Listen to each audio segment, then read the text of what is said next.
आ गया है सर्वेस कबाब, एक ऐसा सर्वे जो लोकसभा चुनाव में भी नतीजों के थोड़े करीब दिखाई दिया था। वैसे नतीजों के तो कोई भी करीब नहीं दिखाई दिया था क्योंकि सबने अजीबोगरीब दोस्तों ओपिनियन पोल्स और एग्जिट पोल किए थे।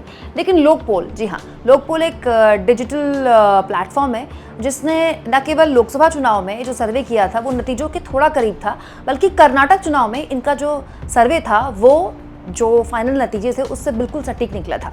अब लोकपोल ने जो सर्वे किया है, अगर बीजेपी की चाणक्य उसे देखेंगे तो उनका सर चकरा जाएगा, कॉन्फिडेंस डामाडोल हो जाएगा। दोस्तों, लोकपोल का ये सर्वे उस राज्य के लिए है जहां बीजेपी पहले ही वीक पिच पर खेल रही है। मैं बात कर रही हूं हरियाणा की। दोस्तों, हरियाणा में कौन मारेगा बाजी, किसको कितनी सीटें आएंगी, किसका कितना वोटिंग प्रतिशत रहेगा, उसका एक हिंट लोकपोल ने अभी थोड़ी देर पहले जो ओपिनियन पोल शेयर किया है उसमें जारी किया है। दोस्तों, सबसे पहले मैं आपको सैंपल साइज बता देती हूँ। 67,500 लोगों को इस सर्वे में शामिल किया गया है। इस सर्वे में मतलब 67,500 लोगों से इस सर्वे में सवाल पूछा गया आने वाली सरकार को लेकर। इसमें जो चौंकाने वाले नतीजे हैं दोस्तों, वो बीजेपी के लिए हैं। अगर ऐसे ही नतीजे रहते हैं तो आप ये समझ लीजिए कि एक तरह से कांग्रेस की लहर चल रही है हरियाणा में। कम से कम लोकपोल का सर्वे तो ये बता रहा है। लोकपोल का ये जो सर्वे है दोस्तों, ये जुलाई 26 से अगस्त 24 के आसपास किया गया है, जिसमें बताया गया है कि अगर आज चुनाव हो जाएं तो कांग्रेस पार्टी की 58 से 65 सीटें आएंगी, यानी 90 सीटों की विधानसभा में कांग्रेस पार्टी अकेले अपने दम पर 58 से 65 सीटें जीतने में कामयाबी हासिल कर सकती है। वहीं बीजेपी को मिल सकती हैं 20 से 29 सीटें।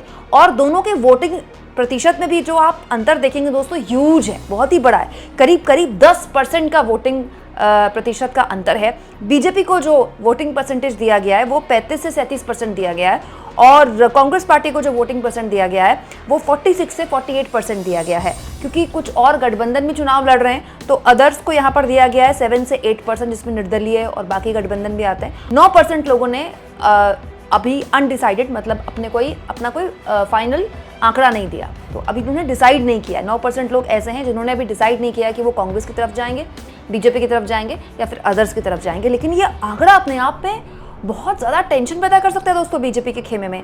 आप देखिए, 10% का फर्क तो बहुत ज़्यादा है वोटिंग में।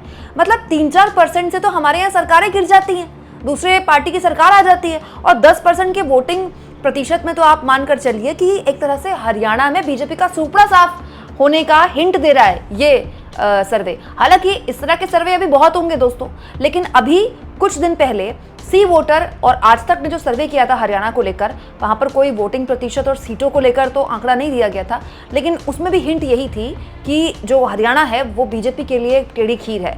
नायाब सिंह सैनी सरकार को लेकर बहुत गुस्सा है, मुख्यमंत्री को लेकर बहुत गुस्सा है, और विपक्ष में भूपेंद्र सिंह हुड्डा एक मजबूत चेहरे के तौर पर लोग उनको देख रहे हैं। बड़ा सवाल यह है दोस्तों कि अगर इस तरह के कोई नतीजे रहते हैं तो हिंदी पट्टी में एक राज्य में इसका मतलब कांग्रेस पार्टी क्लीन स्वीप करने जा रही है। हालांकि इस तरह के सर्वे अभी आगे और आएंगे, जैसे जैसे चुनाव करीब आते रहेंगे इस तरह के सर्वे आने ज्यादा हो जाएंगे, और हर सर्वे का विश्लेषण आपके सामने मैं यूं ही रखती रहूंगी। आपको क्या लगता है दोस्तों, क्या हरियाणा में वाकई ऐसी लहर चल रही होगी कांग्रेस की? कमेंट बॉक्स में जरूर लिखें, और जितना हो सके चैनल को शेयर करें, सब्सक्राइब करें, और थैंक्स और ज्वाइन के ऑप्शन से अगर आप चाहें तो कुछ आर्थिक मदद भी चैनल की जरूर करें।